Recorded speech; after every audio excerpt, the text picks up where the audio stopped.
बड़ी घर की खूबसूरत महिला कोचिंग के जो टीचर होता है उससे प्यार हो जाता है। जब प्यार होता है तो अपने परिवार को छोड़ के, अपने घरवालों को छोड़ के उस टीचर के साथ रहना पसंद करती है और एक समय ऐसा आता है दोस्तों कि सब कुछ छोड़ के अपने आशिक के साथ बम्बे शहर में चली जाती है।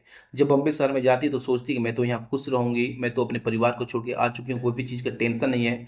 लेकिन इधर उसका जो पति होता है बिल्कुल अंदर से टूट जाता है, बिखर जाता है, उसको सँभालने वाला कोई नहीं होता है। वो कहीं भी अपना मुँह दिखा नहीं पाता है दोस्तों।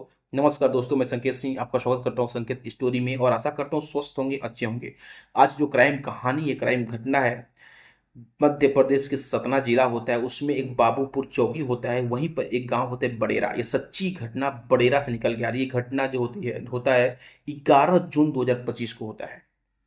इस घटने की शुरुआत आज से तकरीबन 3 साल पहले होती है और ये घटना बिहार से स्टार्ट होता है।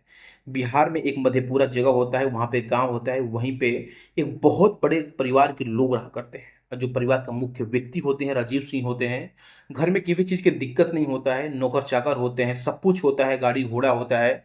जो उनका राजीव सिंह का बेटा होता है, 8 साल का होता है, उनकी पत्नी बहुत ही खूबसूरत होती है। अपनी पत्नी से राजीव सिंह बहुत ज़्यादा प्यार करते हैं, मोहब्बत करते हैं और अपने बेटे से भी करते हैं।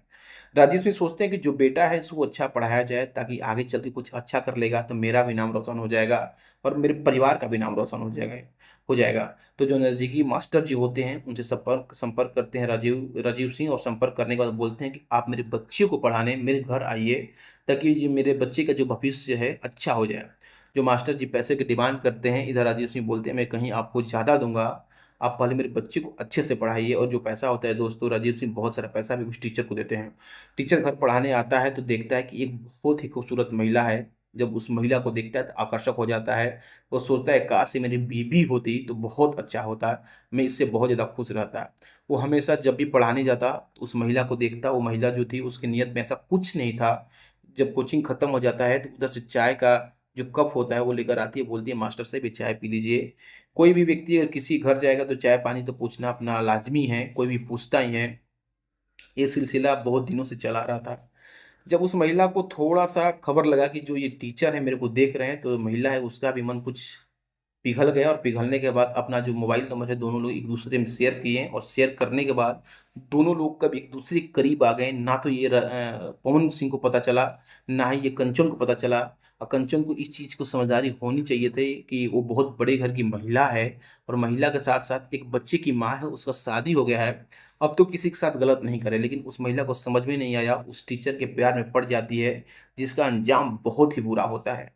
वो तकरीबन 1.5 साल तक अपने घर-दुआर से छोड़ के जो महिला होती है, उस टीचर के साथ बॉम्बे शहर में जाती है और बॉम्बे शहर में जैसे ही जाती है, इधर परिवार वाले को लोग थू-थू करते हैं। पति कहीं मुँह दिखाने के लायक नहीं होता है। कोई भी व्यक्ति जानता है किसी घर की महिला भाग जाती है तो उसकी क्या स्थिति हो जाती है। कहीं भी उसका व्यक्ति जो पति होता है मुँह नहीं दिखाता है बल्कि घर में ही रहता है।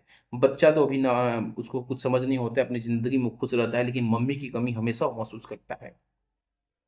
1.5 साल के बाद जो पवन सिंह होते हैं अपने डीएलएड की एग्ज़ाम देने मध्य प्रदेश के सतना में आते हैं। वहीं पे एक कॉलेज होता है एमएलबी स्कूल, वहीं पे उनका एग्ज़ाम होता है। डीएलएड का एग्ज़ाम होता है, शिक्षक का एग्ज़ाम होता है कि शायद सरकारी नौकरी लग जाए। टीचर तो पहले से ही थे, घर में पढ़ा रहे थे, सब कुछ अच्छा ही था।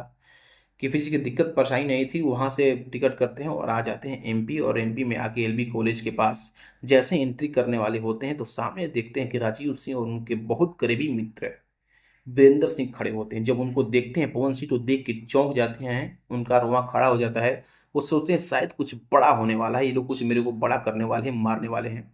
लेकिन राजीव सिंह उनसे बात करते हैं और बोलते हैं कि भाई कैसे हो? जो हुआ उसको भूल जाओ। इस मामले को यहीं शांत कर देते हैं, मेरी पत्नी मेरे को वापस कर दो, मैं तुमको कुछ नहीं करूँगा। पवन इस बात को समझ नहीं पाता है, राजेश भी बोलते हैं चलो अभी मैं तुमको कहीं एक जगह ले चल रहा हूँ, वहाँ पर तुम मेरी पत्नी को बुला दो और वहाँ पे और बहुत सारे लोग भी हैं, परिवार के लोग हैं, उनसे मैं तुमको मिलाता हूँ। इधर पवन ऑटो में बैठता है, उसके माइंड में कुछ भी नहीं चलता है, सोचता है कि अगर पीछा छूट जाए तो ये बहुत अच्छी बात है। जैसे ही ऑटो में बैठता है, एक तरफ राजीव सिंह बैठते हैं, बीच में वो पवन बैठता है और दूसरी तरफ वीरेंद्र सिंह बैठते हैं और उससे बातचीत करने लगते हैं। और उस ऑटो के लेके बाबूपुर चौकी के बडेरा गांव में एक नहर का रास्ता होता है सुनसान, वहां पे जाके ऑटो खड़ी हो जाती है। जब ऑटो खड़ी होती है तो ऑटो वाले को लोग पैसा देते हैं और वो ऑटो वाले को बोलते हैं आप चले जाइए। जिसके बाद ऑटो कुछ दूर निकल जाती है तो जो राजीव सिंह होते हैं, धारदार हथियार होते हैं, पीछे से पवन सिंह पे वार किया जाता है और घटना स्थल पे पवन सिंह को इतना पीटा जाता है कि अपना दम तोड़ देते हैं। उनका कोई सहारा नहीं होता है। जाहिर सी बात है दोस्तों, कोई अकेला व्यक्ति को धारदार हथियार से कोई मारेगा तो बिल्कुल बिखर जाएगा, उसके पास कुछ भी नहीं रहेगा मरने के अलावा। पवन सिंह की वहां पे मृत्यु हो जाती है, जिसके बाद घटना स्थल से राजीव सिंह और वीरेंद्र सिंह दोनों लोग फरार हो जाते हैं। इधर जैसे ही अगल बगल के लोगों को पता चलता है कि यहाँ एक व्यक्ति की मर्डर हो गया है, तो नजदीकी थाना क्षेत्र में जाकर उसका खबर देते हैं और घटनास्थल पर पुलिस आती है तो उसका जांच पड़ताल होता है। और जो इधर पवन के दोस्त होते हैं अपने दोस्त को खोजते हैं तो नहीं मिलता है, तो नजदीकी थाना क्षेत्र में जाते हैं और बताते हैं। इधर पुलिस भी उस डेड बॉडी बॉडी को पा ली थी और इसका तलाश कर रही थी कि डेड बॉडी है किसका। और इधर दोस्त भी उसी थाने में चले गए थे, तो दोस्त को जो पता लगा कि पुलिस के माध्यम से कोई व्यक्ति का डेथ हो गया है, दोस्त लोग जब देखने गए तो कोई और नहीं बल्कि पवन ही था। जैसे ही दोस्त लोग को पता चला कि मेरा दोस्त इस दुनिया में नहीं है तो जोर जोर से रोने लगे और अपना मोबाइल निकाल उसी घर पे फ़ोन किया।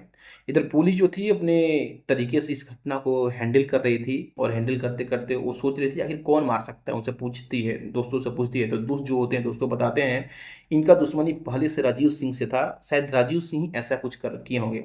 जब राजीव सिंह को फोन लगाया गया तो राजीव सिंह का जो मोबाइल था ऑफ था। पुलिस को थोड़ा शक होता है और राजीव सिंह का जो नंबर होता है उसको तुरंत लोकेशन पर रखा जाता है, तो पता चलता है कि राजीव सिंह यहीं पर हैं, इसी स्कूल के गेट से वो यहाँ पर आए हैं। और जो लोकेशन लास्ट था वो नहर पे था, नहर के बाद और कहीं का लोकेशन बता रहा था।